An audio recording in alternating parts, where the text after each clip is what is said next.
उद्या भावाला बघायला मुलगी येणार आहे. आमच्याकडे तर मुलीला बघायला जातो आम्ही. पण तुझा भाऊ डिझर्व करतो बघ ना. असा चेहरा असेल तर कुठल्याही बापाला वाटेल एकदा बघितलेलं बरं. तुमच्यापेक्षा चांगला दिसतोस, हँडसम दिसतो माझा भाऊ. गैरसमज असावा पण एवढा पण आंधळा नसावा. अरे मुलींची लाईन लागली आहे तुझ्यासाठी. हो मग कशाला घ्यायचे उसने त्या मुलींकडनं पैसे.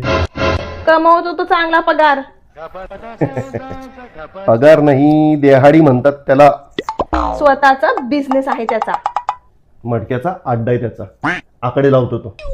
त्याच्यासाठी पण गणित चांगलं असावं लागतं. हो स्वतःच्या जीवनात शून्याचा शोध लावलेले आर्किमिडीज. काय प्रॉब्लेम आहे तुम्हाला माझ्या भावाचा? तुझ्या भावाचा काही प्रॉब्लेम नाही, तुझा भाऊच प्रॉब्लेम आहे. कोणती कोंबडी मारली त्याने तुमची? आज सांगा मला.